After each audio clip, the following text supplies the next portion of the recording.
everyone. So I'm going to wait for some people to come into the audience here, but tonight I'm going to talk to you about time travel, try to stay on track tonight. I will put in an update regarding the situation a bit later on, because right now we're waiting on a piece of paperwork to prove that we have,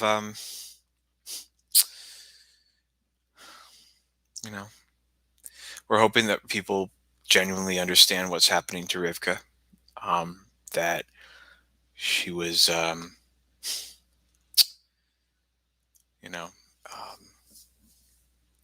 we've been through a lot together. But tonight I want to start with time travel. I know that that's something that's been lacking, and I want to describe to you exactly how it works. Now, my previous machine, it was two microsingularities that kind of like, when it creates an aperture that you can pass through. You've got to understand what those are. Is when I forget the term. I think it's something with fourth dimensional turning or something like that. When atoms get close enough to each other, the parts where they're close, they slow down. So what you're doing is you're kind of pressing together two parts of reality, and you're creating a wrinkle in time, quite literally. So that's what my machine did. That's the aperture it opened. It did it in that way. It used microsingularities to generate the gravitational pull, the gravitational forces that would allow the aperture to open. But I mean, that wasn't all of it. You have to understand that when you're navigating through space-time, you have to use space-time coordinates. And as important as it is to open a door, you have to know where you're going when you step through it. And the way that space-time coordinates are usually stored are in a manifold in your head, because the most accurate space-time coordinates are memories, right? So you have to understand that because the universe is deterministic, because memory exists in fifth dimensional space above time, because you have to understand that we go through the world, we move through it, we experience time. Memory is how we kind of track that journey. So you understand it's an additional level of consciousness, it's an additional level of the universe. So your memory exists outside of time, because the universe is deterministic. It's kind of always there. Even your future memory, which is scary to think about, especially as a time traveler. But you have to understand that on the arc of infinity, you're a very different person today than you're going to be tomorrow, even, let alone a million years from now. I'm just going to pop into chat, see if anyone's got any questions. No one yet.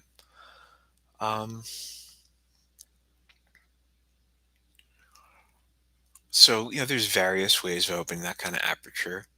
You have to understand that you can use tonal frequencies to do a lot of high-level quantum engineering that you wouldn't normally be able to do with necessarily traditional technology. You can do it with traditional technology. For example, the flux capacitor, the science behind it is impeccable. It works. You have to understand why. Because what it does is it uses a large amount of electricity, and so it creates an aperture at the furthest point along of the body moving of the DeLorean, right, the metal vehicle.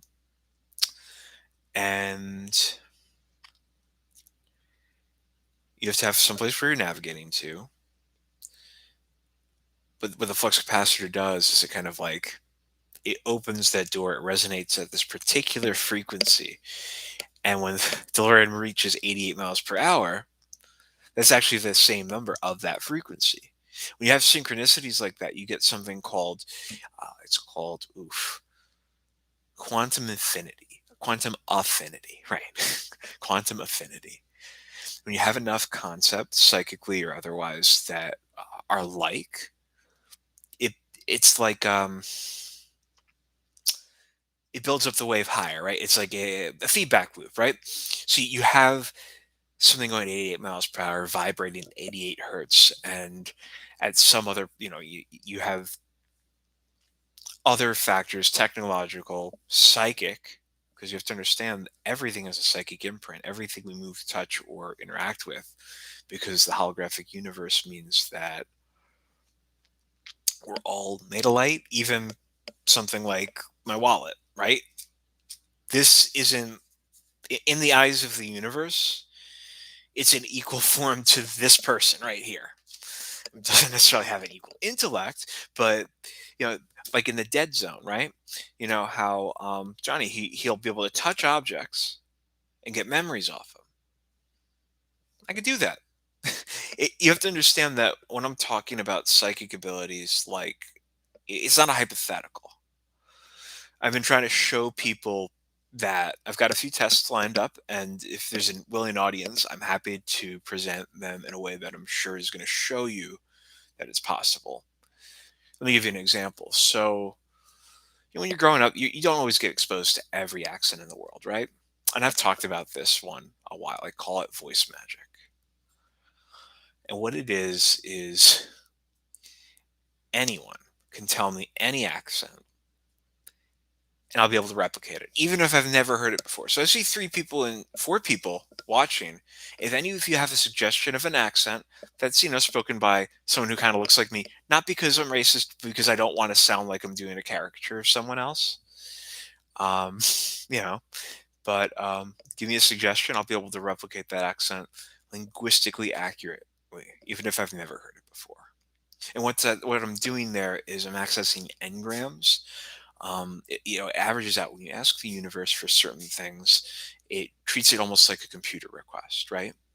So I talk about the universe as this big abstract, like it is a thing that we could just ask. But I mean, when you think about it, it really is, because it's built up by belief and it's built up by common understanding of what the world is. Observation, right? That's what quantum, when something settles into a quantum state, it's because it's observed. Um, and you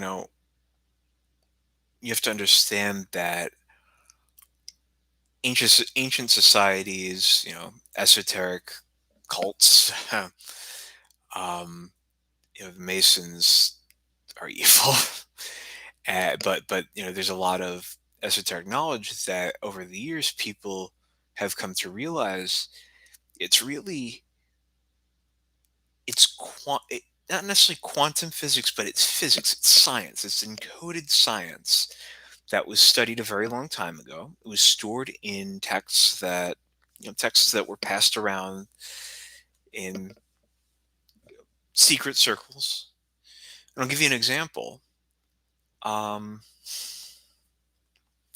I'll give you an example of science in ancient texts. And there's something called Enochian. And now what that is it's not a real language, it's a constructed language that a man named John Dee, a Satanist, made. And it's an irony that he called it the original angelic language, because he did take a lot of the words from the original angelic, which is, I'm going to pronounce it in the original pronunciation, gibberish, and it's spelled gibberish.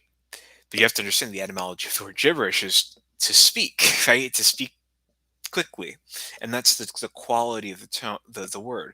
And so if you look at the written word of this constructed, kind of corrupted language, those words are meant to be spoken gutturally, quickly, like "kapimali" or "childo" or "churlan," right? So they're meant to be short bursts, because they're meant to be spoken by the very, very first consciousnesses who didn't really know how to speak, right? They were learning, they were creating languages they spoke. And in the documents that are out there, there's a language database I could share. I'm going to clean it up a little bit, fix a lot of the incorrect associations, incorrect definitions. but there's something called the gem number. And what that number is it seems like a magic number, right? It's listed next to a word. It's, say, 525 is the gem number for the word Chilan, which means, I mean, it's defined in this document as joy, rejoice. It's more like a happy chuckle. Chilan. But here's the thing: the gem number, the Hertz frequency associated with Chilan, is 525 Hertz. That's the thing. Gem numbers are Hertz frequencies. So we're going to go to an app here.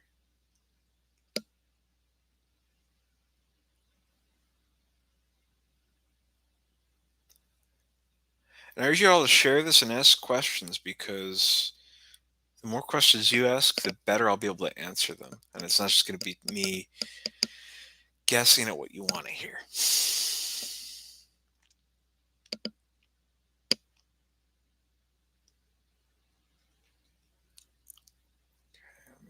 There we go.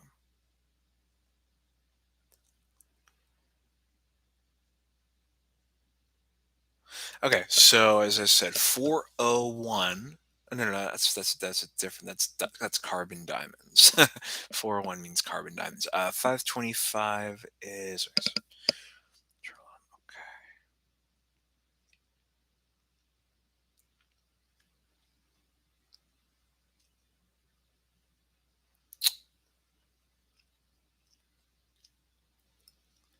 Just gonna hold it up so you see it's at 525. A little blurry. There you go. Just gonna play it.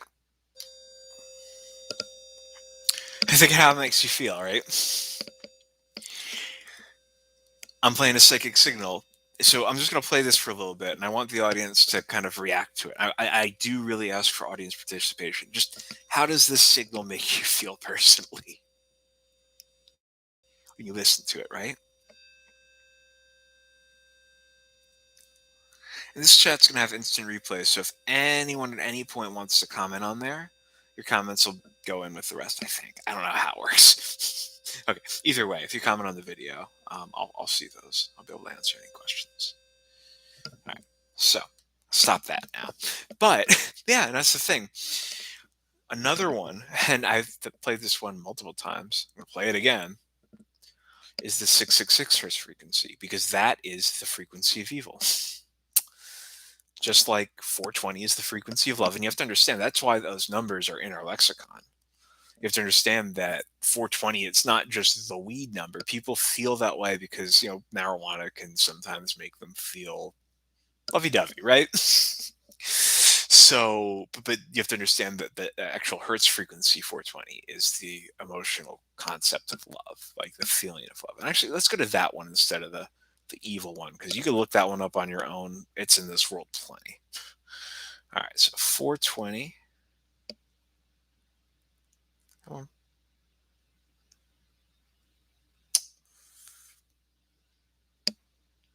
There we go. How does that make you feel?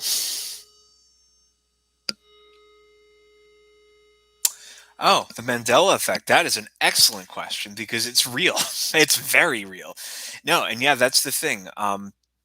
People remember these other lives all the time, and they happen in other universes. Okay, so they happen here. Sometimes, like, there are things called time loops where you'll repeat a day or a minute or an hour.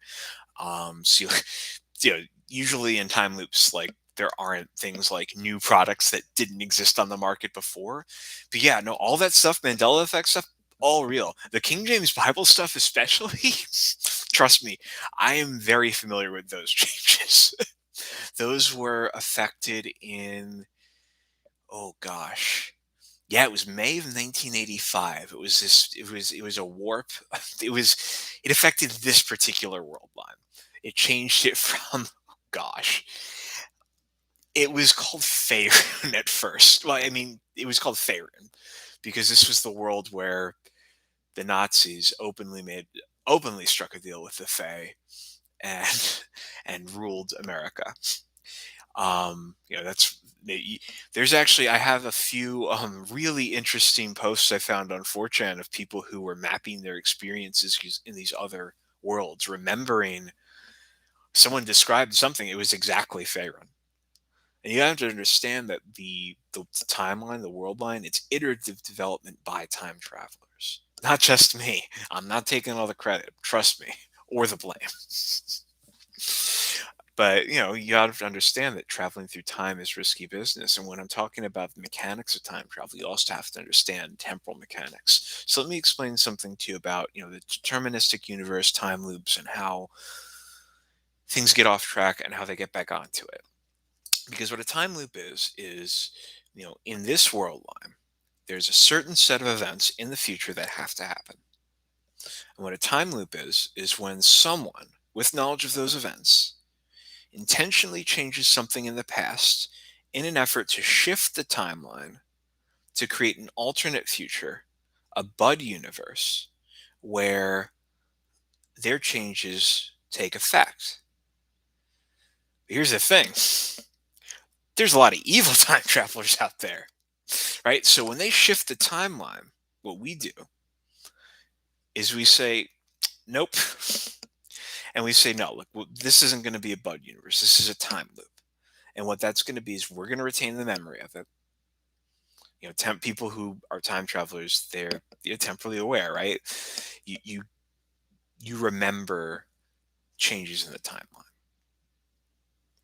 So what the Mandela effect is people remembering these changes, remembering these time loops, or remembering these shifts, these mutations.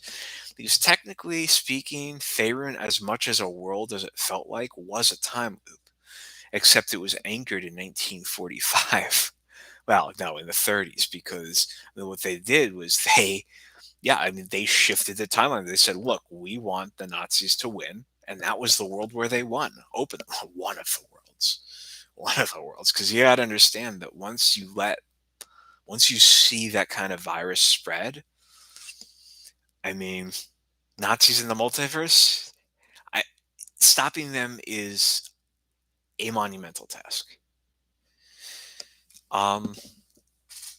Which is why we have tools like time loops to prevent them from affecting major long-term changes on worlds that are new, right?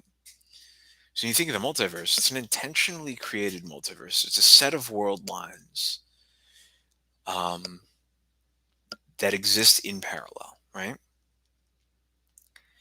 They're equally valid. And it's not that, like I said, usually a wrong choice, a wrong turn, that's going to create a time loop, not another universe. So, those other universes in the multiverse that exist, you have to understand that they're all anchored here in the same way a time loop is. But those are universes that continued on. Not just continued on, but they have their own past, their own set of events.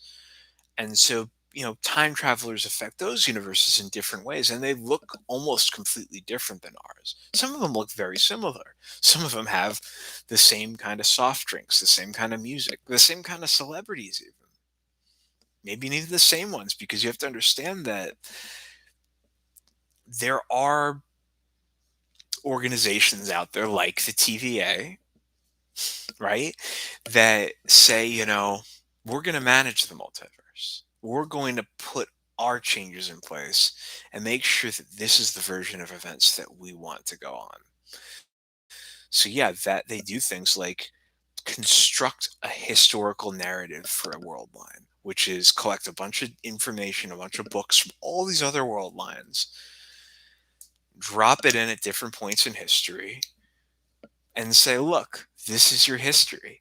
I know you might not remember it, but it's not your choice. So that's the thing. These people are fascists. And the government that I used to work for, that's the Reich. They're Nazis.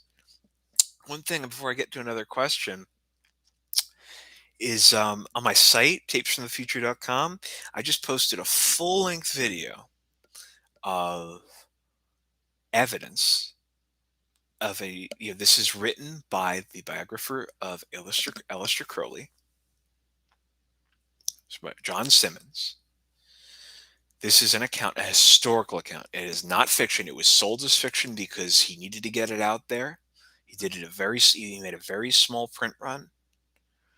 There is a coded message. There's a key in the white in the there's like a set of 50 that are author signed that are unnumbered.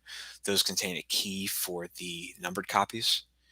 I could elaborate on that once I get one of those because it's kind of like a crutch key. So what it is the individual numbered copies each have different misspellings in them, and so the key, the 50 copies, they're spelled completely correctly. And so it's like a three-part cipher. You have the key, you've got the number of the book, like the number of the version of the book you're using, like with the particular misspellings, and then you have the book itself and the misspelling. So you use the key, the number, and then you use the book to decode the message. But I mean, that copy cost me a couple $100, and honestly, I am genuinely thinking of doing like a Kickstarter at some point. I mean, there's more important things in this world than money, but making sure I could get this stuff documented and researched is pretty important to me. There was a question though, a couple questions. Right, making money on sporting events. I've tried that. Okay, here's the thing, right? When I talk to myself and say, look, invest in Bitcoin, but get out because it's a scam. Get out like in, 2021 or something, right before, right when it's like, it's gone through a couple dips, people are comfortable enough trading it and just like get out. Try doing it with like trading cards. But the problem is, my entire life I was, in I was under the control of these people, the right? I like to think of me as being an independent traveler, but for a long, long time, I wasn't. I was a prisoner. Gosh, I mean, that's the thing. It takes its toll on you, and you don't want to think about that kind of stuff, but it's real. And so one of the reasons I didn't make money was because the people who were keeping tabs on me saw whenever I tried to use future knowledge to my financial gain, including winning lottery numbers. Trust me, we've tried winning. There's, you can, I'm not going to tell you how to win the lottery. There are ways to do it, but they're complicated and they're risky. And trust me, you don't want to mess with those kind of quantum physics unless you're really sure what you're doing. So let's see. Okay. So yeah, let me explain here. I've got a dimensional chart, and I'm going to drop this into our chat here. Let me see. Just a sec.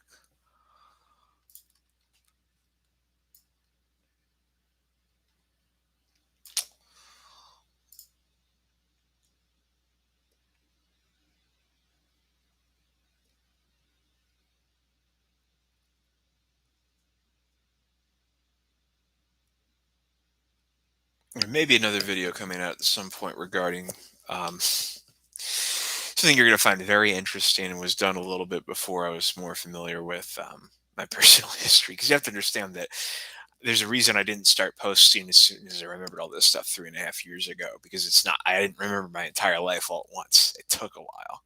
I've been journaling for a while, not just journaling, doing a lot of like digging into my past, and I put it all together in a way that,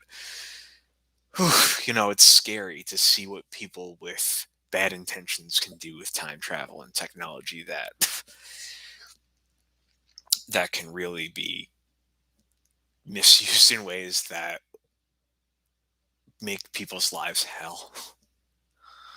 But yeah, what I'm going to share with you is something beautiful, because what it is this is that map. I talk about those Hertz frequencies, the gem numbers. This is where they lay upon the human soul. You have to understand that these correspond with the root chakra up, the base chakra, or the lowest chakra, right? The root chakra. The root chakra is here. I have to do this in a couple blocks to put it into chat.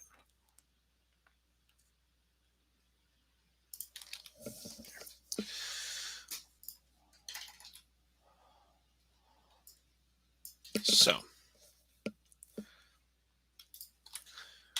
the first level of creation is power, right? The spark of creation. It's under 5 hertz. That's the root chakra, right?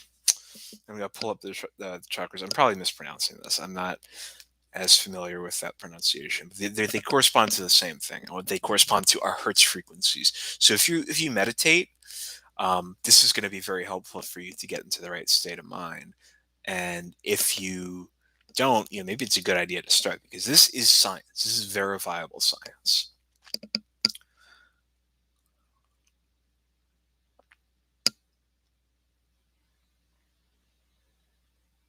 And religion, I mean, it's the same thing, though. You have to understand that a lot of religious texts are coded scientific things. A lot of, there's a lot of food safety laws in ancient texts. Trust me, there's a reason for that. All right. So, yeah, your root chakra. And I'm going to, understand. Yeah. So the sacral chakra would be the theta wave range. And that's where the second dimension is, thought. So you have to understand that when we talk about dimensions, they all exist at once. All 7 exist together. And you have spark of creation, you have thought, then you have dimensions, right? You have space. That's the solar plexus. I'm jumping through a little bit because I just want to get it all into chat. Then you go up to beta waves, 13 to 30 hertz. That's time and movement. And that is heart, right? The heart chakra. Gamma frequencies in the 31 hertz to 77 hertz range are where memory is stored. You have to understand that it's not like words exactly. I mean, there are some frequencies there that correspond with concepts, but here. And that corresponds with the third chakra. The third eye is where we get really interesting. And this is where it starts to sync up. And I think that people who understand both of these concepts are going to get it, because between 78 hertz and 419 hertz, that range, it's in the hyper gamma range. We call those sigma waves, right? I do.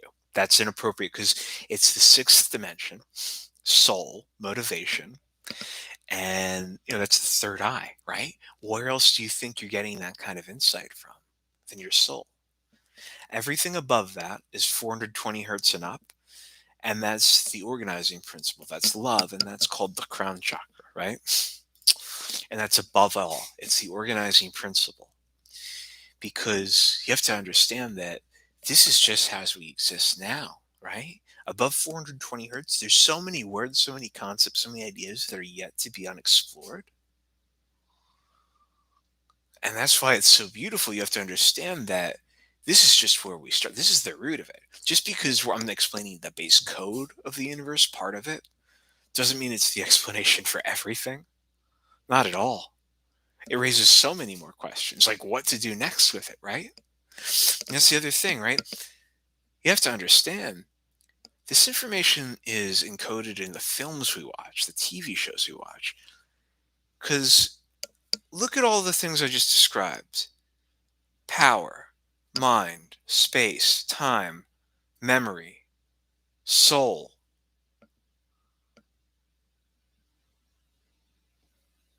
Right? Those sound like the Infinity Stones. And there's a reason for that. And there's a reason why it took love, right, to bring back everyone who was lost in the blip, right? You have to understand that it's the same concept. It's the exact same concept.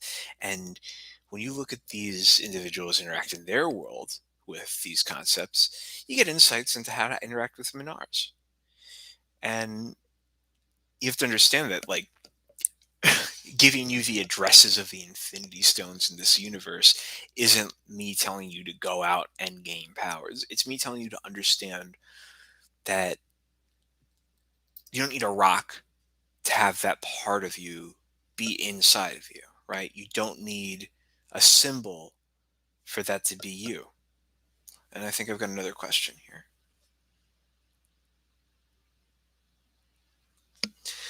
The web of time, right? The delicate fabric of the universe. The universe is resilient, but you're right. It's not so much the fabric of the universe, it's the pain that. Let me give you an example, right? When I was younger, they had this insane torture. It was a torture. They planned it because I don't know if you're familiar with a game called Go. It's played by, it's with white stones and black stones, and you have to surround your opponent on a board. Now, I'd never heard of the game before that. I heard of it once, but yeah, I'd never played it, didn't know any strategy. And what they did to test this time loop thing, this protection that we kind of put together for ourselves, was they said, look, we're going to put you in this room with a grandmaster Go player. And every time he beats you, he's going to shoot you in the head. And trust me, learning a game like that without any actual, um, like, literal trial and error. This is the thing. It's like, if I got it wrong, I died. And I know that sounds like an insane story, but you have to understand, when you're talking temporal mechanics, the worst thing you can do is make someone live through a horrible event.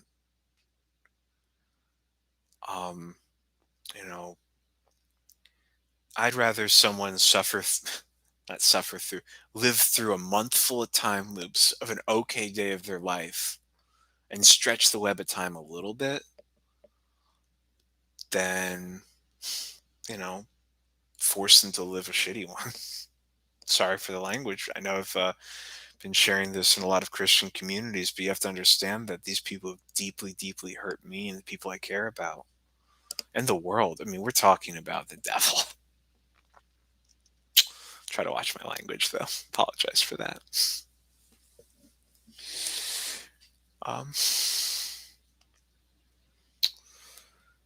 but, and you have to understand also, this isn't just because it was stored in occult text, doesn't mean it's occult knowledge any more than like the knowledge that the sky is blue and the sun is bright in the sky. You know, it's just facts of the universe we live in, right? It's understanding those facts. And God doesn't want us to not understand the world around us, right? That's why we have things like the Bible. That's why we have,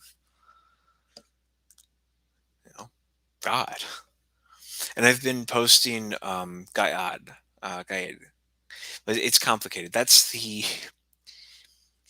It's the name in gibberish of the concept of the deity of God.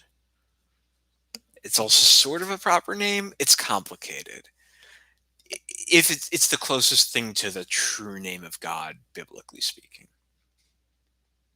If you talk about the original angelic. And I know that sounds like, how does this person know all this for sure, right? It's not that I know all of it for sure. I'm asking for help. I'm asking for questions. I'm learning a lot.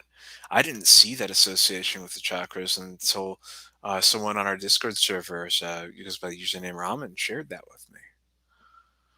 Right? And it was seeing that laid out exactly the same way in a different culture. It's proof that these things are true. If we're all remembering, if we're all sharing the same information, it's all coming from somewhere. There's such a thing as divine inspiration. And you got to understand that that's not necessarily just a religious experience. But how do you think God understands their creation so well? They don't just look at it at one point in time, they look at it at all points. And when you think about it, God, right? They're just a person. Right? That doesn't sound right, does it? But think about it. God's actions are described as the actions of a person. There's a personality there. If you were to take all the words that God in the Bible spoke, it would sound like just a person speaking. So, we talk about the Nazarene, a man who represents God, who is God. The definition gets really, really clouded when you think of all souls as being equal, because if God created life in the image of themselves, male and female, by the way, that's another thing. God is masculine and feminine. Those patterns from Adam and Eve didn't just come out of the blue, right? It wasn't, Eve isn't supplicant to Adam. They're equals in every way.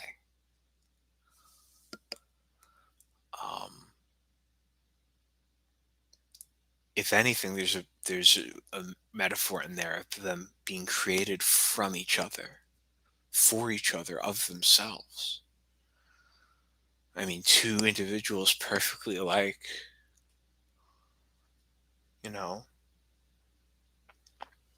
where did the first life really come from? When you're a time traveler, you ask these questions. And yeah, you make these claims if you start to find out that a lot of the knowledge that you found is true. So I got another question here.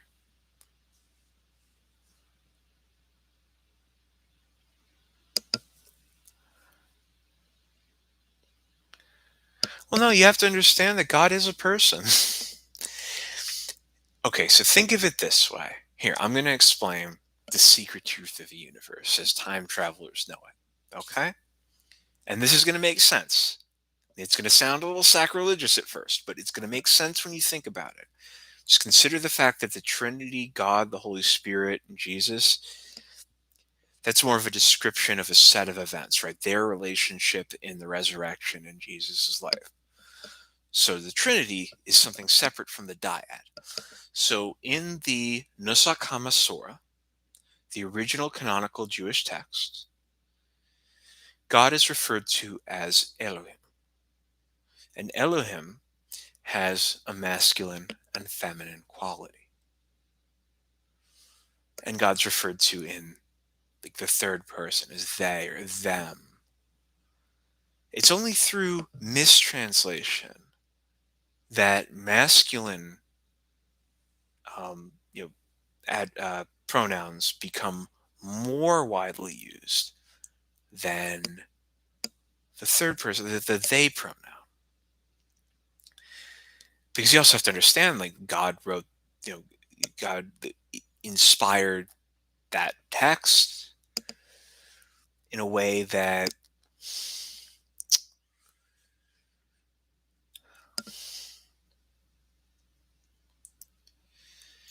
they wanted some, distance, right?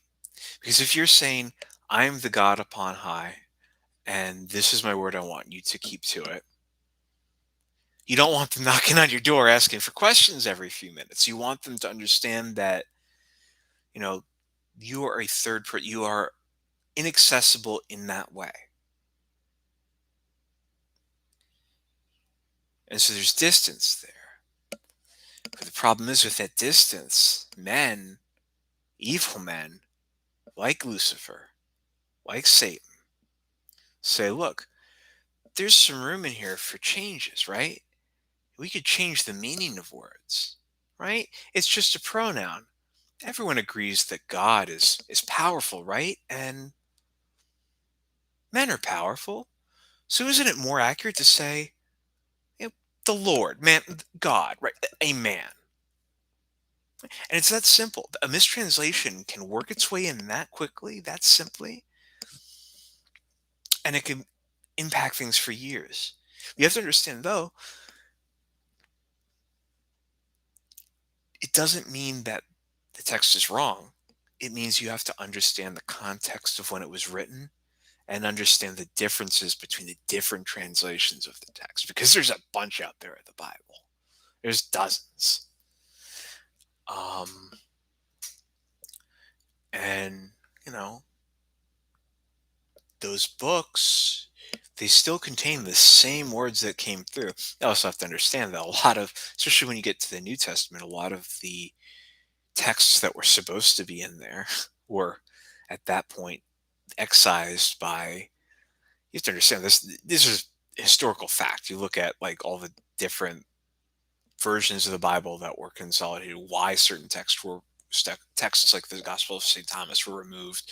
You know, you have to understand that God acts through men and women, through humans. And if people don't want that in that book, they're going to refuse it. And it's sad to refuse that, a gift from something like from God, right? Until this happened, I wasn't religious at all, right? Until this happened to me, I thought the concept of religion was a little silly. And then I realized, there is something out there, because it's not possible for this world to just be one of suffering, right?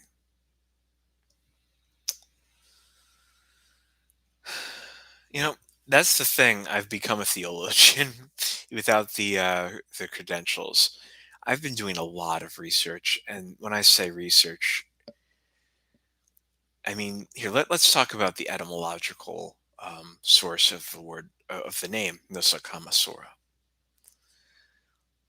and why the true translation, the true English translation at least, is the Song of the Soul, and that's a beautiful name for a text, for a song that God sang to their people, right?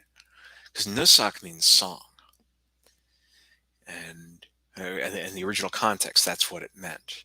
Ham meant home, Mas meant male, and Sora meant female. And so Hamasora is a compound word that means soul, because it's the home of the male and female, the home of the dyad. Because each soul is created in a pair, just like God is. God creates in their own image. Adam and Eve repeat themselves. So you have to understand that everyone out there has a soulmate, an equal pair. Not necessarily the same gender, because you have to understand that people reincarnate. It's part of life, because heaven, the concept of it, it really comes from men. It doesn't come from the Bible. The Bible describes things coming from the heavens. It describes the heavens, but it doesn't describe a bunch of clouds where you sit around and play a harp all day and like have a good time.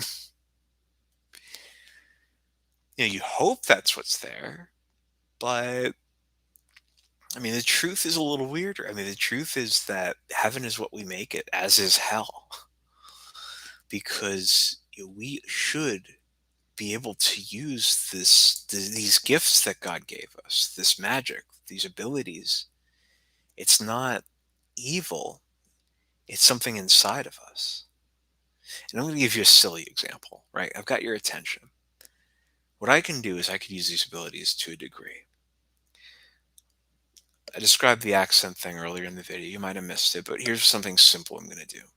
Because normally, all right, if you've ever done this voice, right, where you go kind of shrink your vocal cords, you make like a high pitched voice, right? You could do that. It kind of sounds like helium, but not really. Not the same thing at all. So do this, right? Go online, look up videos of people inhaling helium, and compare them to me. Because here's the thing. I'm not stretching my vocal cords at all. What I'm doing is I'm making my vocal cords vibrate at the same frequency that helium would. Because that's how it works. It makes your vocal cords vibrate at a different frequency. And I can do that. I can instill that in me. I can instill chemicals in me if I wanted to. I can instill a nice glass of wine. So let's try that. Okay. So understand that when this happens, it's the immediate chemical effect of it. So you may see my face go a little bit like, but trust me here. So instill within me a glass of red wine.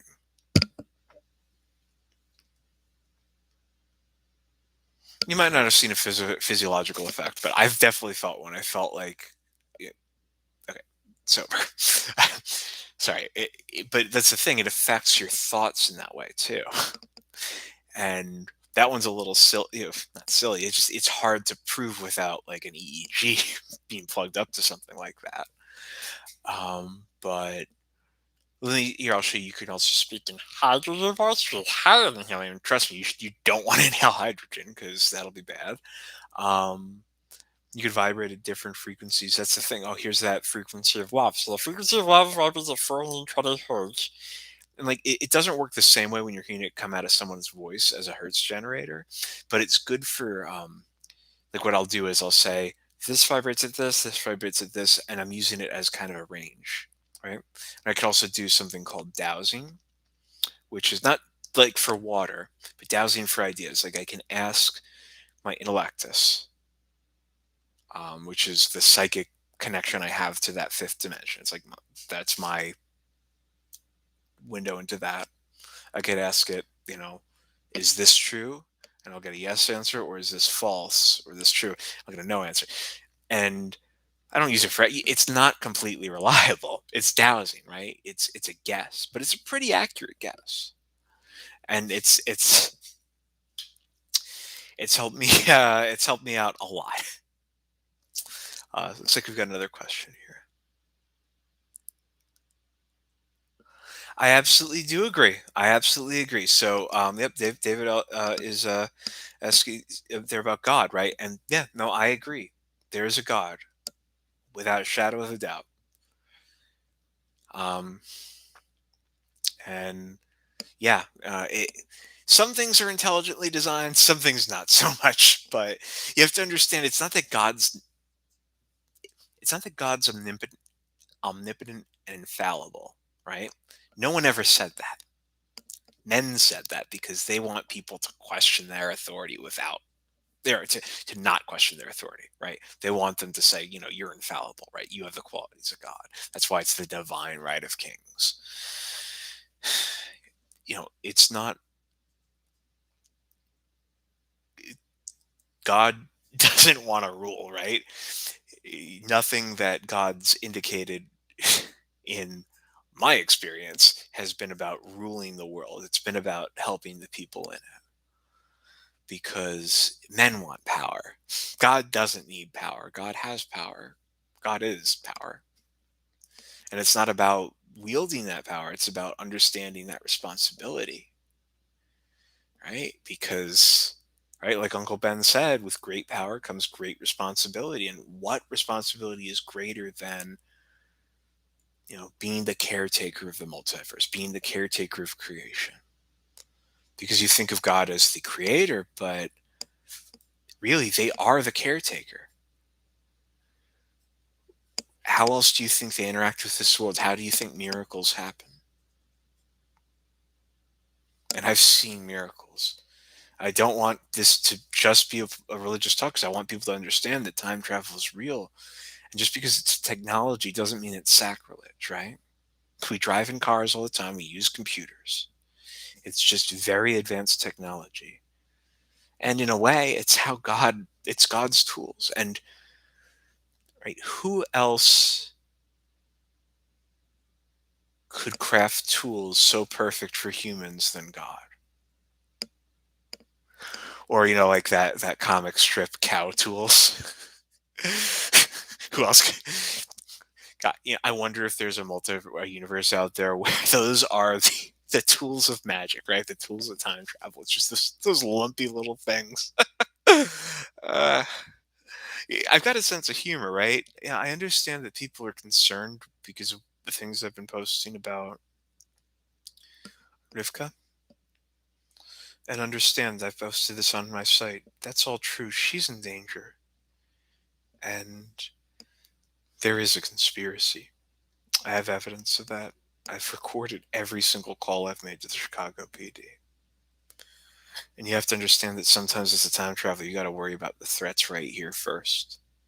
Because there are things to worry about. The war in Ukraine, the invasion of Ukraine. It's monstrous. And you are seeing nothing of what's actually happening on the ground. Talking about God, the devils, UFOs, or the devil, right? Go on the UFO subreddit right now, UFOs, and look at these objects, right? They're these orbs. They glow, they fly around, they flit around in the air. People are posting videos of them, pictures of them at a rate dozens a day. Dozens a day. The number of sightings, and you have to understand, yes, there are aliens out there. God's creation too. Right? All life came from God. Just because there's life on other worlds doesn't mean they're any less God's creation. But these things, oof, these are what are known as fallen angels. You think of how angels are described biblically. They're these giant, like, floaty wheel things of fire. That's them. You have to understand that's a form that any individual soul could take, an angel or a fallen angel. Those things, they call themselves Freets too. They're demons. And they're flocking over the Ukraine. They're flocking over America. I've seen videos of all of them over. And I know it sounds strange jumping into UFO history, but you have to understand that they've been around for a very long time. There are historical records in the National Archives from the 1800s of direct communication. Well, not direct communications, but no, yeah, that was direct communication of someone encountering one of these things. It turned into a skeleton and then a Scotsman and then flew off. And the Foo Fighters in World War II, they're the same entities. You have to understand these things flock to violence. They're monsters. They're cruel. And, they're very alien in their morality. Yeah, be not afraid, because that's the thing. You should be afraid of those things. Because a real angel isn't going to come to you like that. A real angel is going to come to you like a person. A real angel is going to talk to you like the OA. Who is concerned about... Oh, that's a problem. Yeah, I've been receiving threats to not pursue this. Not just from the police, but from individuals in my life. I've taken screenshots of all of them and said, stop pursuing this. And here's the thing, they refer to her by a different name, by the name that that she goes by professionally, that's on the University of Chicago site. Not going to put it here, but I gave it to the police, and the address I gave them was University of Chicago Housing. They said, no, she has no association with that. And I put all my videos up, right? You heard, some of you've heard, if you haven't watched it, a 3-hour long ordeal of me calling the Chicago PD just to get a safety check done. Now, I know she's being trafficked, but just to get a safety check done. And you listen to everything they say, every single response, and you recognize that I speak to the same person multiple times in the 2nd District, and he tells me a different story each time. And all of that's on my video, on my YouTube channel, the 3-hour long one. And I've been trying, I'm in touch with human trafficking organizations. I'm in touch with Chicago PD, even though the case number they gave me isn't coming up in their system. So that's why I'm doing this publicly. That's why I'm documenting it, because, we've learned that the best way to get the results you want is to show people the truth, the full truth, and nothing but the truth. I don't think the person who's threatening me... Oh, I think they mean me harm. I don't think they can cause me harm. I'm not paranoid of them. I mean, they...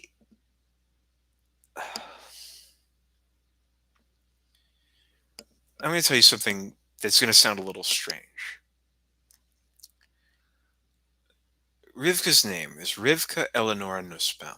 And etymologically, I'm just going to say it the one time. I'm not going to repeat it again. It's on my site. But etymologically, it means bound light by one who stalks God. That is the etymological meaning of her name. And that was an intentional name that was given to her as her legal name. You have to understand that she's a symbol of light. She's not just an important person to me, right? I talk about her like she's an angel. I mean, she is to me. But that's not the only reason, right? She's a good person, and the devil likes to destroy good people. And her name is a spell that binds her. That's why she goes by Becca. That's why she goes by a completely different name professionally. Rebecca Jordan Nussbaum with one S, and that is on the University of Chicago site. And yeah, I couldn't resist to just mention that because that's important that people see that that's actually there. And if it gets taken down, I took a screenshot because I've been documenting everything. Because they already took down her TikTok. They're erasing her bit by bit from this world. I saved those videos. I saved the screenshot showing it was there. And they can't make this woman go away. They can't make her disappear. So please, if you see my site, you read that article, understand that that's just as important to me as preserving this timeline, because for me, for this world line, she is my world. She's my world. But questions about time travel, right? Yes, you do return to your present. Okay, so how that works is it was confusing for me because a lot of the time they didn't return me to my present. They just put me off to the next mission. That's why I thought that this wasn't my world line. That's why I thought I came from a different world, because it had been so long since I'd known this place. Known is a bad word because they kept us in this compound. It was dressed up like a neighborhood, but it's like I don't know if you ever saw this old movie of like this Russian. It's a U.S. town, right? It's a U.S. town in Russia that's designed to train spies to infiltrate American life. It was kind of like that, except it was a town of Nazis in America. And that was why I thought they were Americans, right? Because they were acting like Americans, they were talking like Americans. Um, but yeah, so when you go back to your original time and place, as long as it's where you're intending to go. Because as a time traveler, you could go wherever, but yeah, your changes are affected on the timeline, unless you're intentionally making a bud universe or a time loop or something.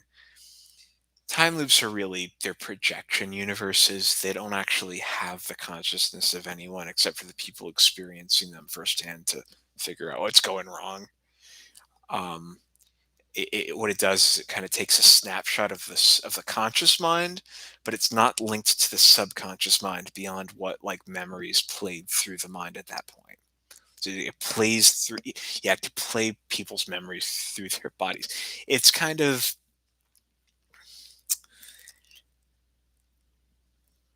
it's a projection though. It's light based. It's a hologram, right? It is a hologram. The universe is a hologram. It's a little bit. The, the, the memories don't really stick, except for when people remember, like Mandela effect kind of things. Most time loops are short though. Um, Gosh, the longest one I've seen was about 5,000 years, and that one reset pretty quickly, thankfully, at the end. Because this thing, time loops don't, they don't have a lot of substance. They're holes because they're projections, and they're projections of the versions of the people that are in the world at the point where the projection starts. Um, the automatons kind of run out of steam after a while, but they're, because they're not people. They're just like the memories of them that we're interacting with to kind of get an idea of why are you people doing this to us. Um, let's see. So there's another thing where you change.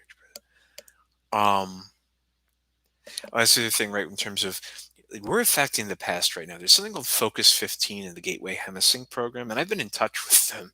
And they sent me this very, okay. I'm going to read this off. I'm going to show you this because listen, I'm not the only one who knows about psychic abilities, and this is proof of that. Okay, so all right, so this is in my other email, and I'll share this online at some point if people are interested in seeing it. Because when I got it back, I'm like, really? So here's what I wrote. Let's see.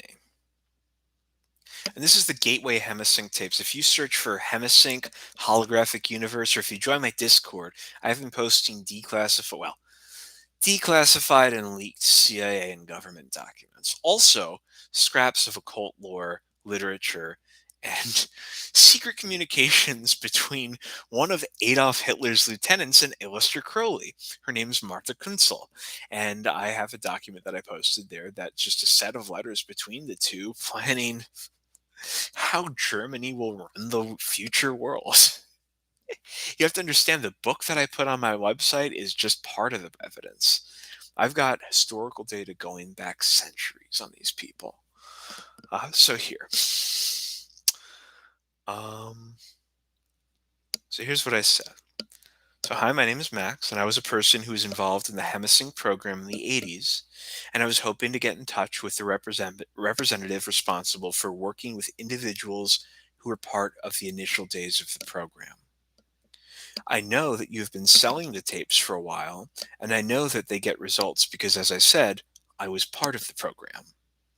I would really like to speak with someone about the psychic abilities that have been resurfacing as I hit 15, focus 15, and I'm having trouble progressing towards the more tangible stuff, like, bending water, physically, TK, right? Telekinesis. Because, yeah, I used to be able to, but it's been a while, and I've got the theory down, but it's not as easy as the mental stuff. Anyway, this person Carol responds, and she's from hemi-sync.com, right? These are the people that made these tapes, or but she's aware of this program. She says, "Okay, hello, Max. Thank you for contacting us. It sounds like you may have gone through the Gateway Voyage program at the Monroe Institute in the 80s. If so, the trainers from that time period are all gone, either passed on or retired by now. We are separate from the Monroe Institute. We own the Hemisync technology and produce all the Hemisync audio recordings, but we do not train any programs. Therefore, we do not have any trainers on staff here." Okay, so that was a misconception on my part. I thought it was the same program. But, it's the same tape, same technology. This is the interesting part, though. She says, "I took my Gateway Voyage program in 1988 and have worked here off and on over these past 30 plus years. I don't know if I can be of help, but I'm happy to give it a try." Okay. So here's the thing, right? So this is where she starts to describe the truth of this program. And I'm just going to show a brief. So you show this is this is real, right? I'm going to read focus 15, focus 21, right? Those keywords. "I'm not clear as to what exactly you are seeking. From what you said, I assume you are listening again to the Gateway Experience tracks after some period of time, and you are experiencing your psychic abilities when you work with the Focus 15 tracks. But I'm not clear on what you mean by having trouble progressing towards the more tangible stuff. What psychic abilities are you experiencing? What is it you are wanting to progress towards?" Is what she said. "As you know, Focus 15 is the state of no time, where time and space do not exist. The state of simply being, where linear time does not exist. The energy body is not limited or controlled by time and space. It expands consciousness far beyond the limitations of the five physical senses and connects with the source of intuition, a powerful state of creating and manifestation. This would certainly be a point where any psychic abilities would begin to express themselves." So they expect them to express themselves. This is real. This is an email from this organization, right? "Moving forward to Focus 21, the bridge to other energy systems, connecting physical time-space reality with other dimensions and other levels of awareness." That's Focus 21.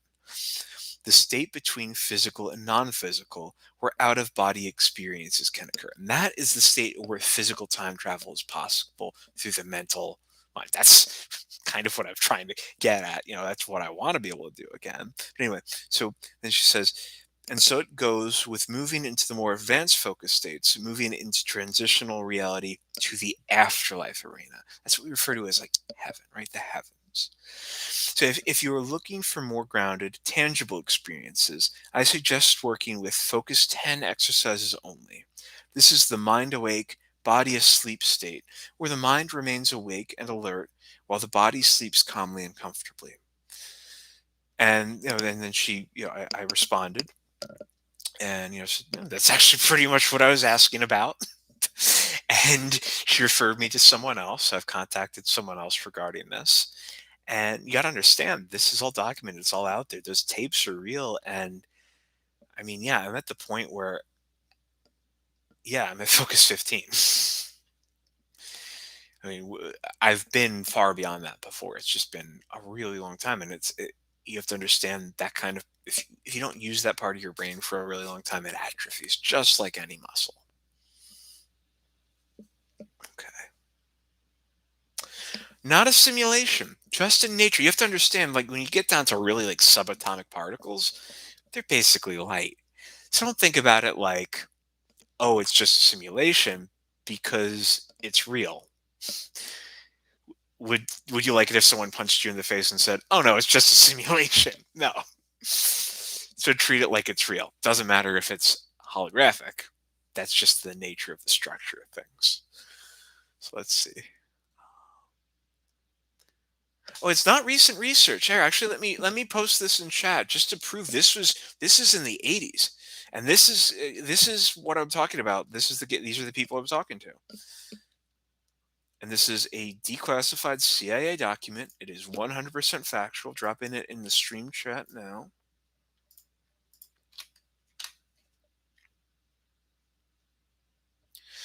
I will address the Ukraine in just a moment. Okay, so just make sure that, yeah, that's the key. So there are these files, right? The understanding files that I posted a instructional on how to get them on my site.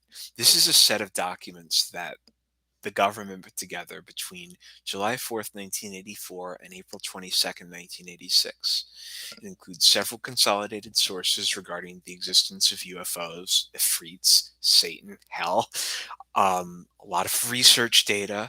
This paper is actually the capstone of it. You have to understand that this is the program in which the government, the U.S. government, in a Masonic ritual, dug into the minds of children and turned them into something they weren't, right? Because those files, they're the truth, they're disclosure. When you want, if you want to know who Satan is, who Lucifer is, their name is in there, their true name. It's just as God is real, so is the devil. And the government, they have an understanding with the devil.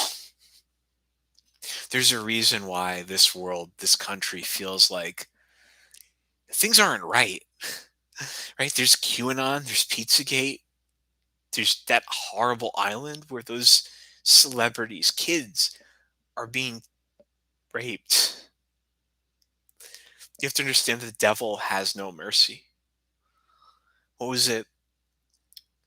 Billy Ray Cyrus said that it was the devil and David Lynch, right? That got into his, you got to understand that there's a lot of evil people out there, and that name David Lynch, that should be synonymous with the devil, because this is going to go into a little bit of the conspiracy stuff, but you have to understand that there are government bases out there where kids live their entire lives thinking they're in a town that ends up being a fiction, right? So it's important that people request those documents. I included a link to the secret page on the DOE website. It's a special form that is set up to take these specific answers in a Masonic call and response ritual. But these are papers, tapes. They're not going to hurt you. I wouldn't view them without reaching out to an expert, I would reach out to me because I've requested these files. But something with the Freedom of Information Act that people don't understand is you can't usually request files that pertain to you. I don't know if you've ever heard of Abby Hoffman, but he had trouble requesting the files for COINTELPRO, and he had to get someone, his girlfriend, to request those files, to put in the request and actually get them, because the government said, look, no, we're not going to serve these to you. We're request denied. And that's why I'm telling as many people as possible about these, because this is a secret cache of documents that the government's been hiding for a very long time that the world needs to know about. You think about what I'm here on, my mission. This is my home. My mission is keeping it safe. My mission is protecting the woman I love. My mission is protecting the kids in this world that don't have people looking out for them to protect them. Are there any questions right now at this point? I think we'll open up the floor. I'm going to take a brief break, actually, about 5 minutes, get some water, take a step around, read that document, just browse through it. Get to the point where you see that the hypertorus, right? The structure of the universe. Understand that just because it's been mapped, it doesn't make it any less beautiful. Oh, Putin and the Ukraine. I need to get water before I address that. Don't panic, but yes, you should keep potable water on hand. Should keep power banks on hand. You should always keep survival supplies on hand. It doesn't mean you should live in a state of panic. But that's the temporary message I'm going to have for you before I could get a little bit more into the details of that conflict, because trust me, there's a lot I can reveal that is going to make a lot of sense, especially regarding those the sightings up over the skies of Ukraine.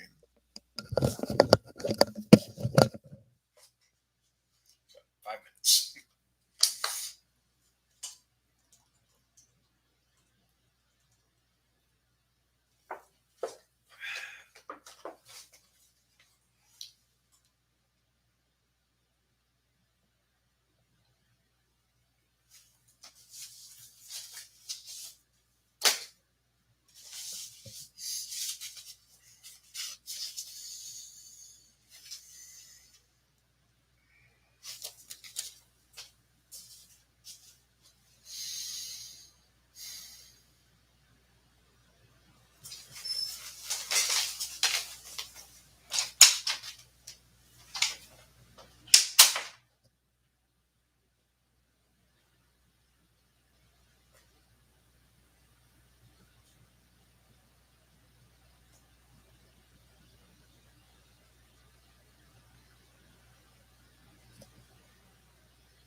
All right.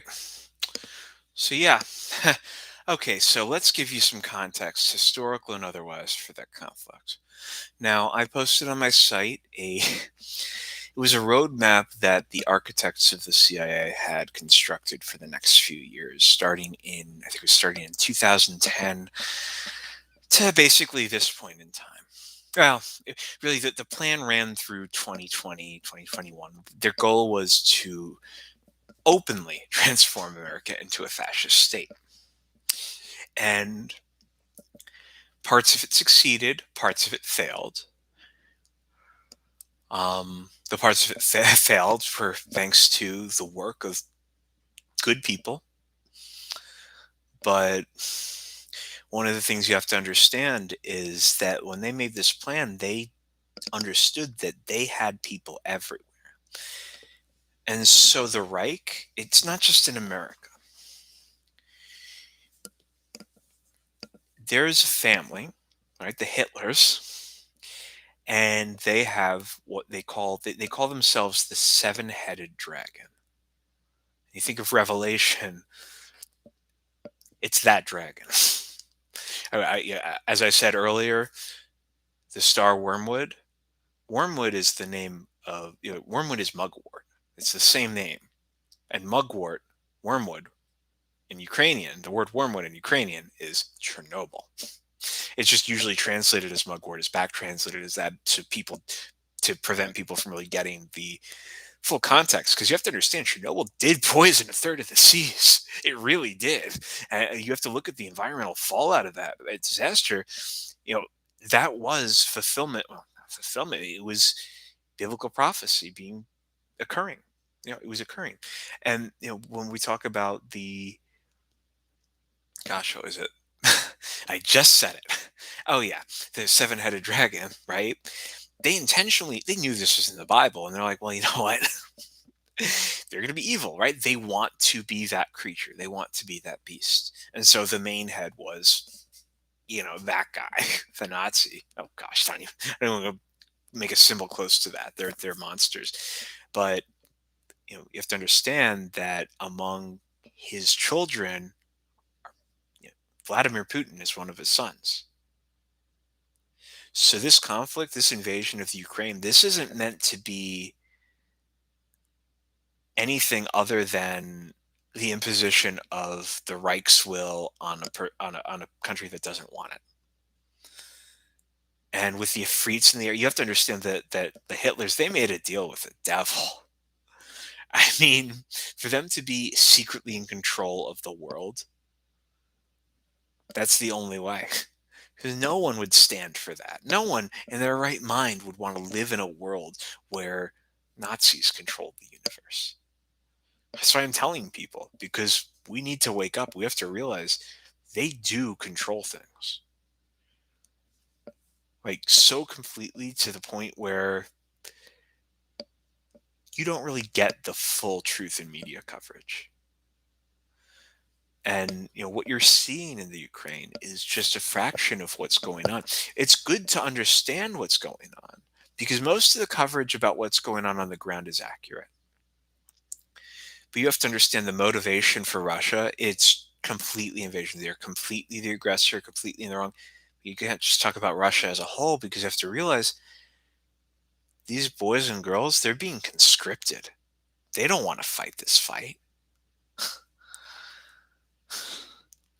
And you have to understand that this man at the top, he's an evil person. He's a genuinely evil person. And he's not the only one in politics. Angela Merkel, Boris Johnson, and that book I posted is by John Simmons. He's the father of Carrie Simmons, Boris Johnson's wife. Isn't that a strange connection? Because if Boris Johnson is Adolf Hitler's son, well, isn't it strange that John Simmons, his father-in-law, wrote a book? I don't want to think about it like that, yeah. But isn't it strange that that person wrote a book saying that this evil's real, it exists in the world, this is a document, this is proof that this arrangement occurred between the forces of evil? and that they genuinely, took things over in 1945. I've been posting on Paranormalists under TapesFromTheFuture.com. Understand the context of a lot of what I'm posting is, I'm receiving stuff that, sometimes the memories don't always come back in the right order, the most convenient order. Because if I'd remembered everything that I posted previously, I would have jumped right up and continued that narrative first rather than trying to form one based off of my limited understanding of the context of things as I knew it a few years ago. Trust me, you get a much better picture of things as time goes on.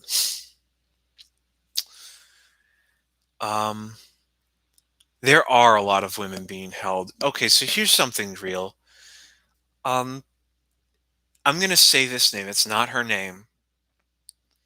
There's a woman out there, you might know her as a porn star. None of those women want that. You got to understand that. I'm not saying that as a man saying, no woman should want to have that kind of liberty with their body. I'm saying that the majority, if not all of the videos that I've seen commercially produced have been people who are unwilling participants, drugged.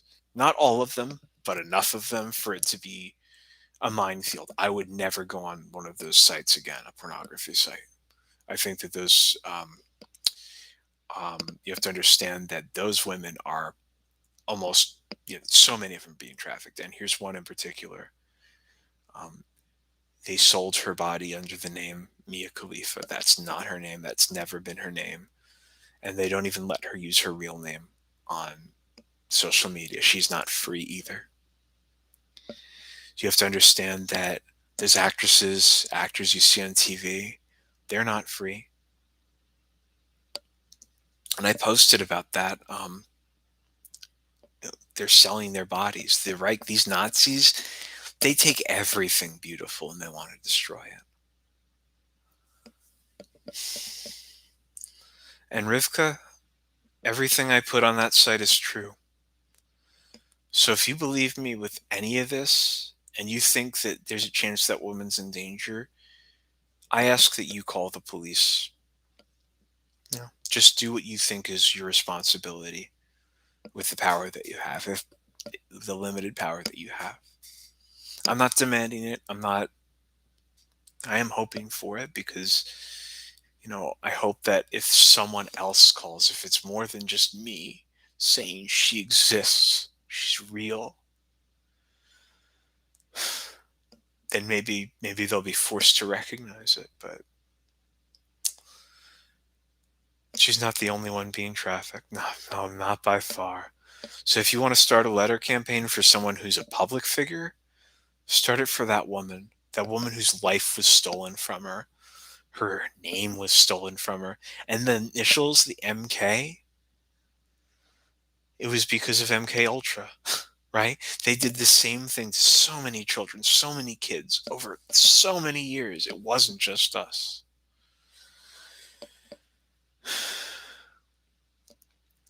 Do I have any friends who may be held captive? Sure. That's the sad part. That's why I'm doing this.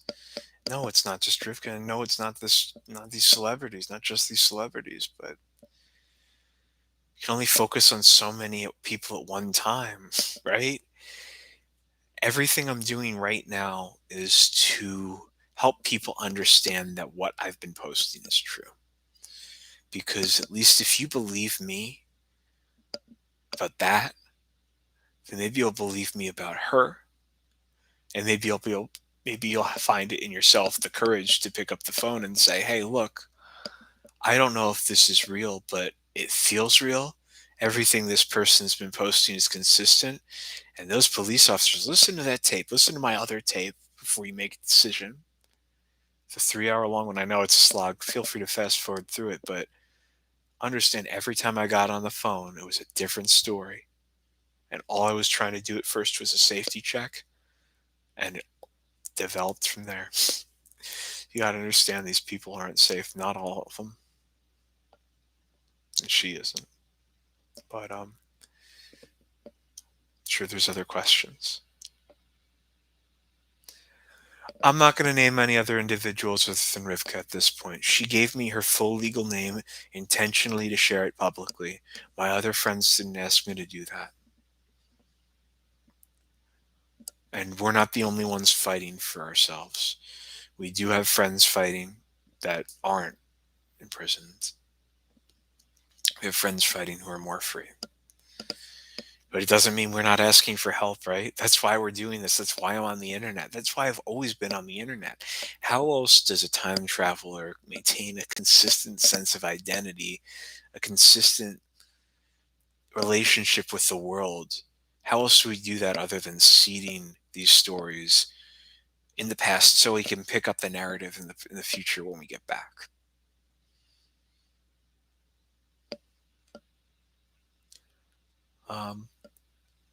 Are there any other questions? If not, I think I may call it a night. Just want to see if there's anything else regarding there was something I needed to tell you. So you have to understand that with the context of Russia being run by one of the sons of Adolf Hitler, as America is, you have to understand that there's a queen in Spring Hill, Florida, right? The Queen of the Reich. Her name is Jean Claire Marin. And she's Hitler's daughter, just as much as Putin is Hitler's son. And, you know, she's at 1110 Hook Drive, Spring Hill, Florida. Hook, like the villain, Captain Hook. You know, that's the thing, right? These monsters, they've known us since childhood. And so when they torture us, they find familiar tortures. And, you know, in a way, I think that was a torture for herself because Captain Hook was always haunted by the ticking of the clock that was in the stomach of the gator, the crocodile, that took his hand. And she knows that her time is running out. She knows that eventually the world is going to know that the Hitlers control things and that, you know, tick tock, right? So you got to understand that the interference with the 2016 election, that was the Reich. It was Putin. It was Russia, but it was in the context of that relationship of a brother assisting a family member. The goal the Reich has is to divide and conquer. They want us to be separate. They want us to speak different languages. They want us to ignore our commonalities because we're easier to control if we're afraid, especially if we're afraid of each other. It's easy to say, that's the person hurting you, when the person hurting you is standing right there.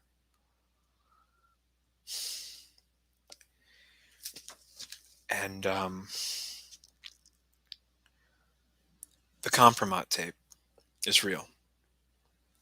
It was leaked on the internet. It was up for a really long time. Only a few screenshots survived, maybe a few copies on someone's hard drive. I hope people don't share it. I mean, it was debunked by a Vice article that claimed that the decor in the hotel room had changed, but the timeline they suggest is just wrong. Yeah, the decor changed a little bit from the recent picture on the website. That's it. And that's exactly what the hotel room looked like. It is exactly as described. I'm going to show a screenshot briefly. I'm going to cover any nudity.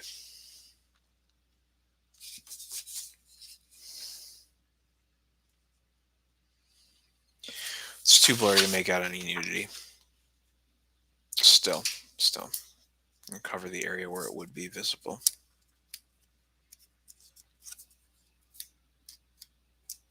So you can see at least that's him on his phone, and that's there are two women on that bed. And understand these women are trafficked.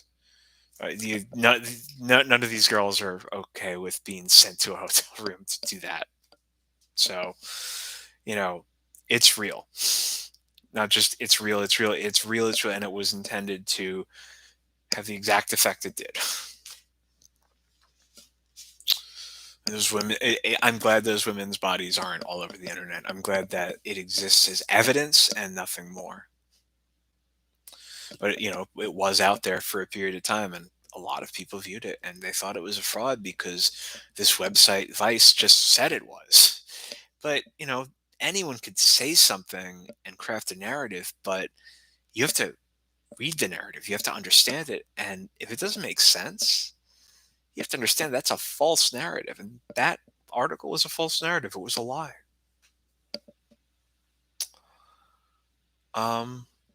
So yeah, in terms of naming people, I'm not going to name anyone else other than the public figures I've done, because no, I'm gonna name two others, and again, these aren't their names, and I don't want you to look at these videos. I know some of you might, but understand this is evil, and these women are being held captive. These specifically, these videos are of women in captivity being assaulted. They're videos of assault on the internet. They're under under all of the videos under the initial MK. Those are rape. Those are assault. Another set are they, they advertise the trafficked women variously as sisters more. None of them. That's not their name. It's not who they are. And it's a catch-all for a rotating cast of victims that they pull out of. They're in captivity. They're in cages. They're in cages. I mean, if not a literal one, definitely a figurative one. Literal. Literal. So, if you don't feel comfortable putting in a police report for someone you know the name of, maybe put in an anonymous tip about these women, right? Because they're being trafficked.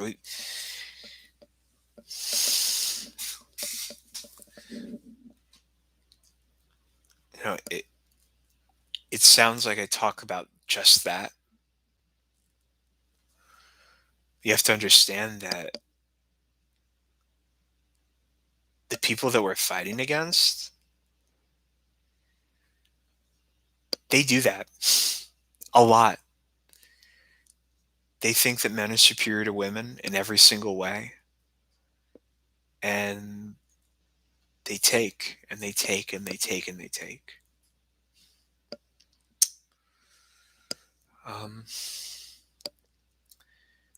But I'm going to head off for the night. Hope to see you all again tomorrow. And, please keep an eye on my site. And please, if you find it in your heart to follow up and make sure that this case here, let me give you, this is the case number that I was given. And the officer Demerity, badge number 2894, filed case number JF423335. And that's a missing persons case. She's at that address. And I'm having so much trouble having the police, getting the police to understand that, or getting them to admit that at this point. That's what I suspect. I suspect they're just not admitting it. I suspect they know. Given all the calls I had, given every single lie I was told, verifiable lie I was told, this is why I'm asking for help for strangers on the internet.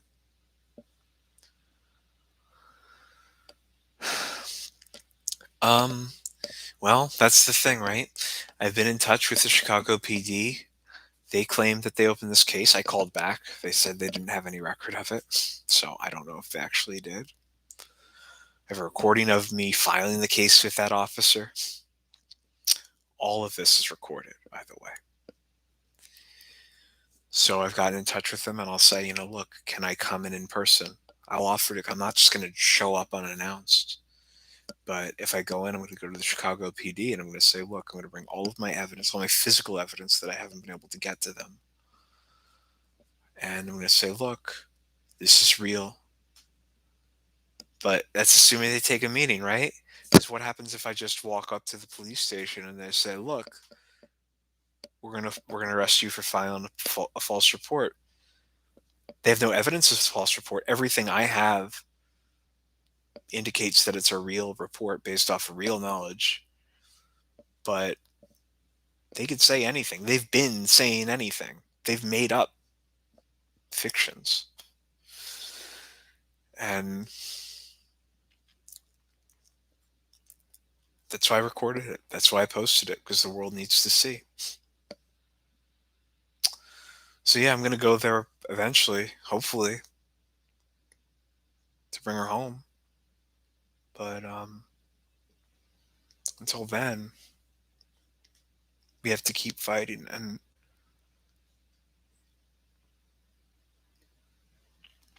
please try reading that article and finding it in yourself to see a picture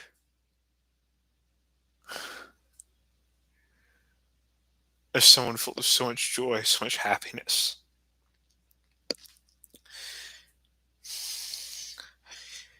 And recognize what this world would be like without that light in it. Because she's strong. I know she can survive being trafficked, but I don't know if she can survive. I don't know if this monster's going to one day say, I've had enough of her. It's not the first time he's hurt her like that, physically, violently like that.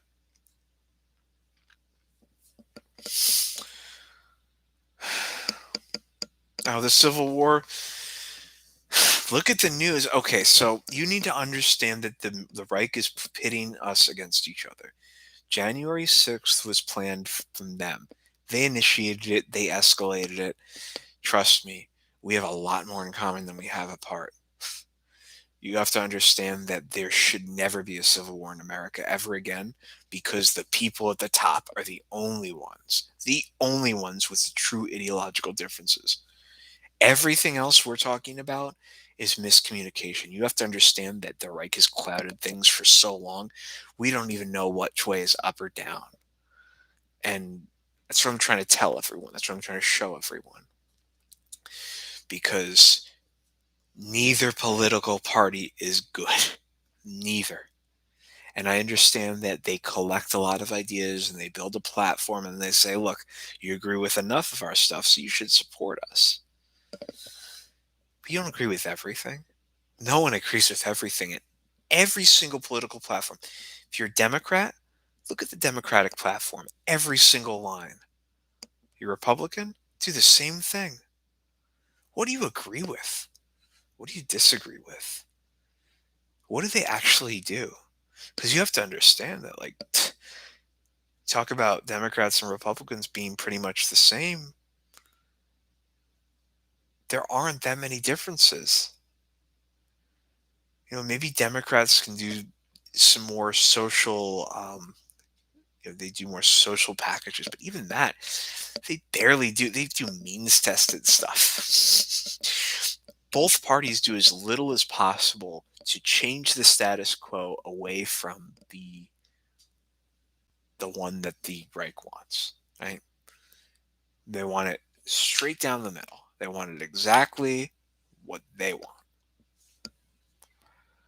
Order of the 63rd. Oh, you have to understand, it was a real war in that timeline.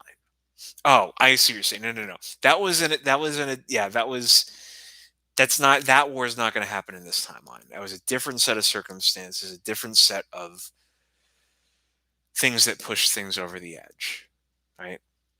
But no, that's not going to happen. And that's what I'm saying. We don't want that to happen. We don't want a civil war to happen.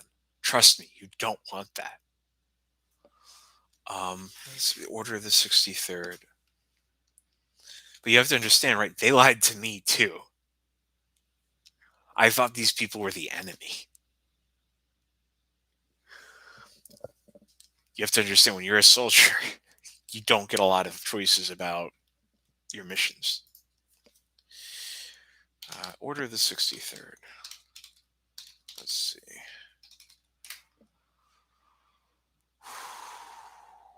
Not seeing anything on Google. Mind filling me in? Like I said, I'm asking for, some people might know a little bit more than me about certain secret organizations. That sounds like a secret organization. Because 63, let's see, 63.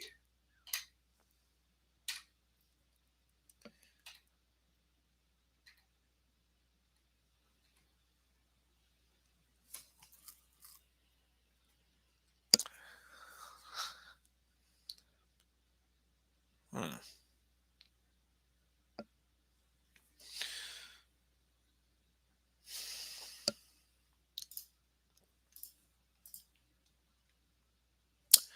Interesting.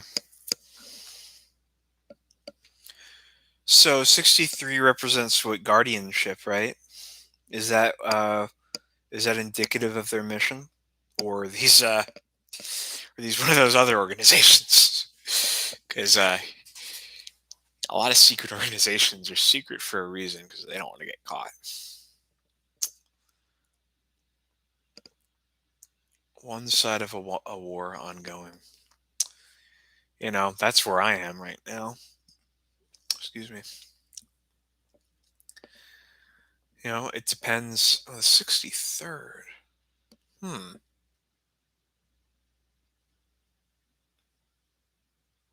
Oh, I could see. Oh, I see what you're talking about. Yep. Because of the 64, right? And then the 63. Is that accurate, or am I on the wrong trail? There's no 64. I mean, the 60. Okay, so the 144,000 of Revelation. Let me explain that. So 60. So who they are? 64 people who were tested by. Well, not tested. They were tortured by Satan, and they lived through 2,250 lives, reincarnated.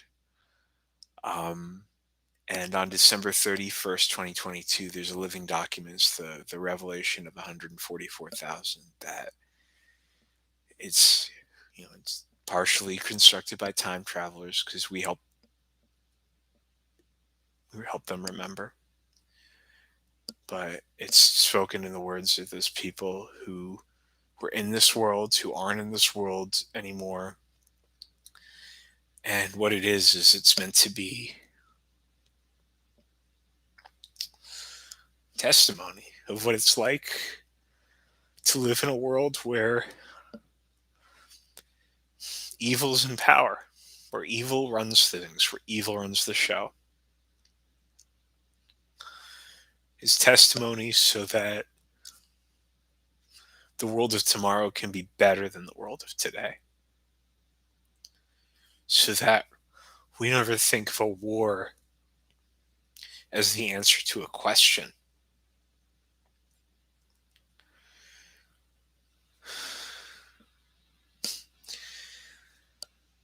CIA were the ones, they're the Reich. They're the arm of the Reich in the US. Not all CIA agents know this. I didn't know this. And no, I'm not a CIA agent. I guess they would define me as an asset, but I'm definitely a liability, if anything, to them at least. Yeah, no, the CIA they're the ones responsible for this. They're the ones that classified the happening files. They're the ones that struck this deal with the devil. And I do know CIA agents, and some of them are nice. Some of them aren't. You have to understand that they've been told a lot of lies about the way the world works. Some of them are monsters and they like that lie, right? Some of them, they're Satanists. A lot of them are, but not all of them, right? Because any organization can be infiltrated. How do you think I know so much about the CIA? Listen, I was an agent for them for a very long time. Not really an agent exactly. No, but that's the thing, right? The government I was working for was the Reich. And it wasn't just in that world line or God, whatever the hell it was. No, it was that. That's the thing. That war. Oh God, that war. I I was thrust into that life, and it was hell. And when I got back, I didn't recognize the world that I had left. That's why, I mentioned. That's why I thought it was a completely different world. Um, but yeah, the CIA, they're monsters. The headquarters of the CIA is 100 or 1110 Hook Drive, Spring Hill, Florida. That's the seat of power for the Queen of the Reich. And, it's the context is important, because if I just said all that stuff without giving you the historical context of the seven-headed dragon and the Reich and this deal with Aleister Crowley and the magicians and the Fae, summarizing it still sounds crazy, but when you think about it, we went through every one of those topics. I've posted articles, posted videos about every one of those things. It's there. It's data for you to digest, information for you to understand. But yeah, you got to understand that CIA bad. Try to order those understanding files, right? The ones on the forum. And please, please, please, please fight it in your heart to try to keep to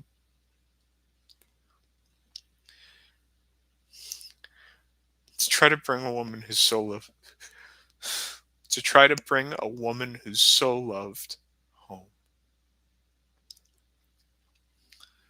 because she's not free and she's not home. 1110 Hook Drive, Spring Hill, Florida. Yep. And trust me, they were investigating that island, Little St. James. And I testified to an investigator at that point out in Palm Beach, or outside of that house. Trust me, they sent me to that place. I didn't participate. I observed and figured out, what was happening, and wrote testimony about it. Right. But yeah, no, I told the investigator that she had been the one who sent me there on assignment, Jean Claire Marin. And she looked at her files. She's like, "Oh no, we can't investigate her. We can't investigate her." I was like, "Okay." That wasn't the first time I realized that she had that kind of influence, but it was certainly one of the most memorable ones. Oh wow, we've got a couple more people on here. So yeah, maybe I should tell you about that asshole. Oh, I said I wouldn't swear anymore. Oh, Jeffrey Epstein. So let's say that one's appropriate, right? Because he's the one who's trafficking those women. I mean, don't for a second think that he died. He's too powerful. He's friends with this woman. They're on a first name basis.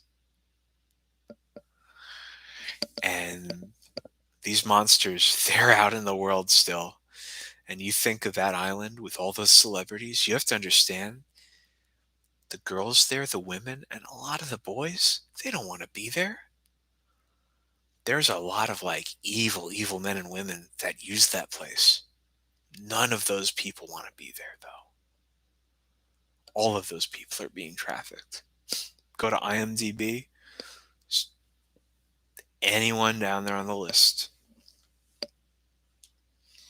This is the thing, right? You're the most powerful person in the world. Who do you want, right? Think of it like a menu. That's what they do, right? That's who they are. That's how they treat people. That's how they see people. They don't see them as people. So, yeah, we were both trafficked there for a really long time. Um, you understand, like, the testimony from that made it out publicly is just recent, like, just some testimony from the 90s. Limited testimony. Doesn't doesn't detail even close to what they made us do. And every single celebrity, you think of every single girl, every single kid, right? Sadie Sink, Millie Bobby Brown, right? Kids, right? These are kids. You see articles that talk about them like they're women. Where do you think that comes from? What kind of society is that sick?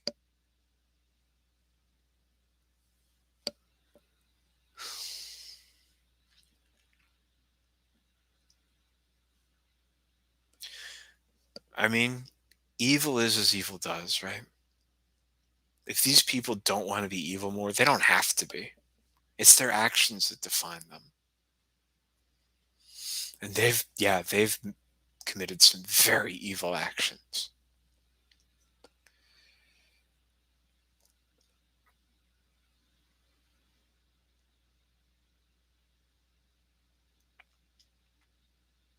Well, I mean, that's the war that I'm fighting. If it's the same war by a different name, that's the thing. Just as the enemy has different names, so does the protagonist. You know, there are stories in history of a man named Baal, a man named Bel, and a lady named Jezebel. And those words, those names, they mean Lord and Lady. And when you understand that God's a dyad, and God understands that people see them as the Lord, and that's who they appear to the world as. And you look at the Baal cycles, it's the Lord and the Lady fighting against Moloch, evil, Satan. And there's characters named Baal that, because the word Lord is a masculine word, it can be misused, it can be misappropriated, but the original meaning is the equivalent of lady. It's Lord and Lady. And, you know,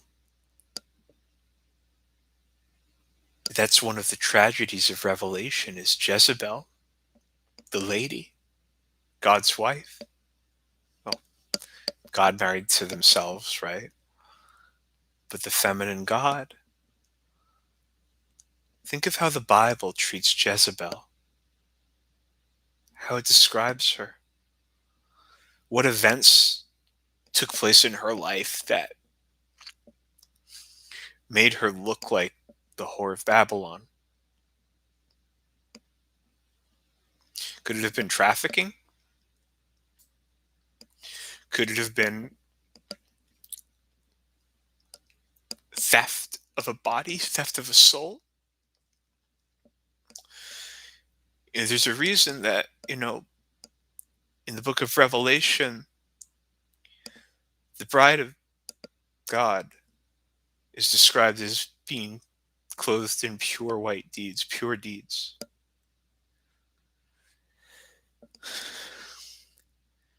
Because what Satan did was Satan captured Jezebel, captured the feminine aspect of God,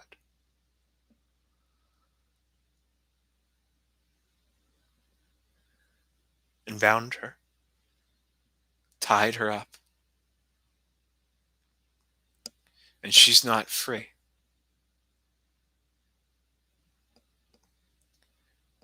She's not free.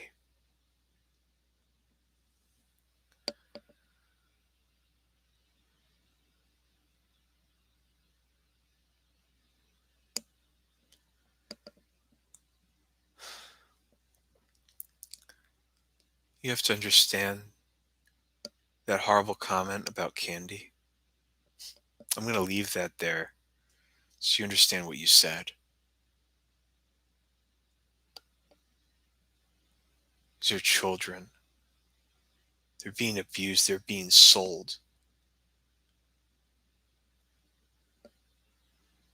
There's nothing funny about it.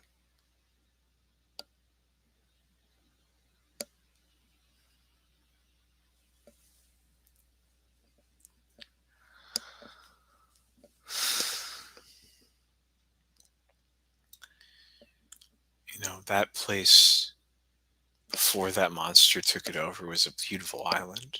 It was just a nice island, right? There's more than that, but places are what we put into them. If we want this world to be hell, we could make it hell for each other. Or we could try to make it heaven.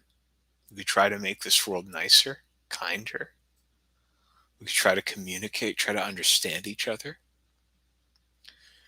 Try to learn that, sometimes we make dumb jokes. Sometimes we don't understand the full context of what we say or what we do. Sometimes we don't realize what we're watching should be evidence of a crime, not something put on a website to be viewed.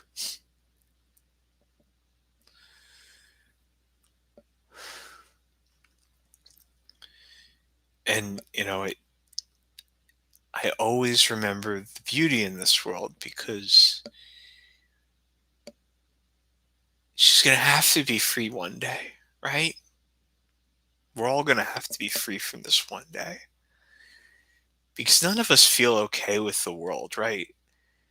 None of us think that it's exactly as it should be. And there's a reason for that, because it's not. It's wrong. It's intentionally wrong. And it's intentionally been wrong for a really, really long time. And that's what I'm trying to show people. I've been fighting this fight my entire life. So many years, so many different worlds, so many different lives. And yeah, we got the research, we got the papers, we got the evidence to back it up at this point. We really, really, really do. So all these claims, as wild as they seem, are true. And I'll show you. I'm going to keep broadcasting. Maybe every night, maybe not. We'll see. um, but creator for origin or from origin. The egg. Oh yeah, I forgot the egg. Okay, so here's the thing. The egg in the sky that held the dyad that's God came into existence from a wish in the future from a friend who had met Baal or Bel or Baal and Belial. Those are other names for Lady and Lord that they went by in their life, on their adventures. Who met God, and her life was touched by God. And so when she asked herself,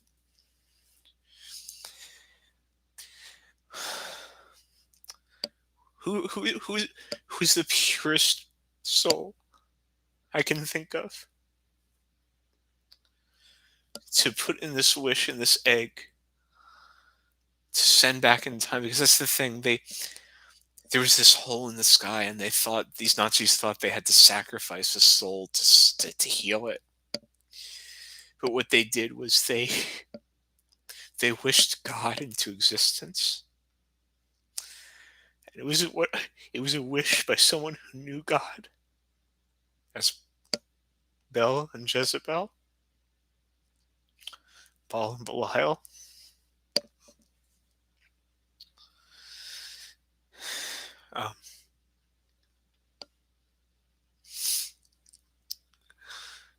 A lot of other names there. But so it's not that God created themselves. It's that God always was inside of us and always will be. And yeah, it's called the bootstrap paradox. They're a lot more common than you think. And yeah, that was the first one. And it's a pretty elegant one to have someone who loves you so much wish you into existence. Because how else would a God want to be created, right? So you think about how we as humanity want to be created. We want a loving creator that knows why they made us, right? That put us here for a reason. And to have that knowledge, to know, yeah, there is something like that. It's comforting.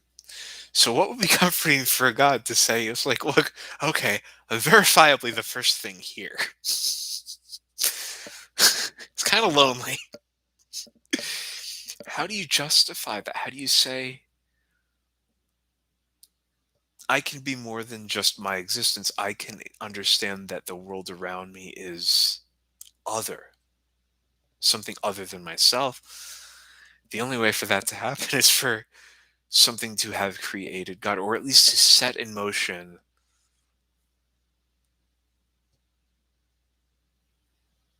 God's mission, right? To set in motion God. And that's a little abstract, right? It got a little too abstract there, but I think that it's generally the gist of it, right? Because it doesn't matter which came first, the chicken or the egg. What matters is they're both there in the world, and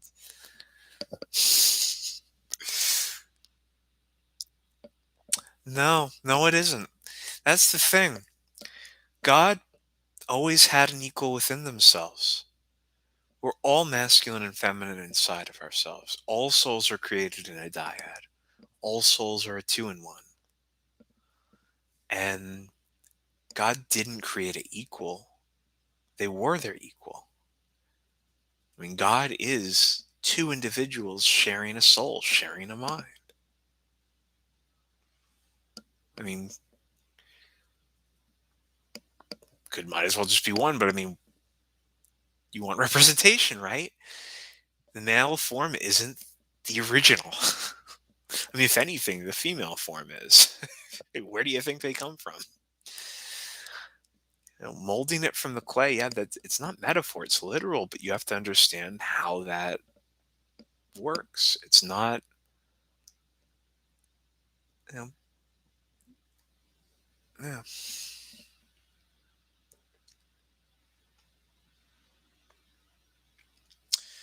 But yeah, heading on 2 hours. 2 hours is usually the limit for these things in terms of getting boring or getting repetitive.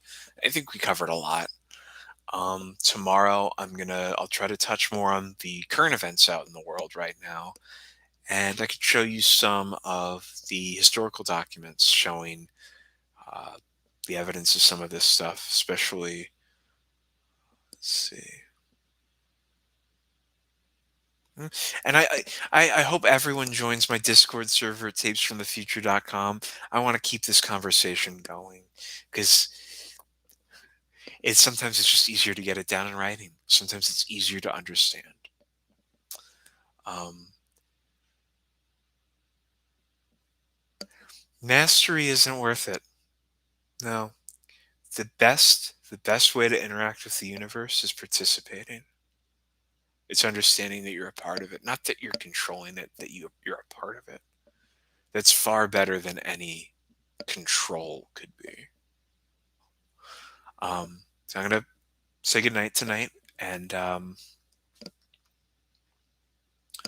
see you tomorrow.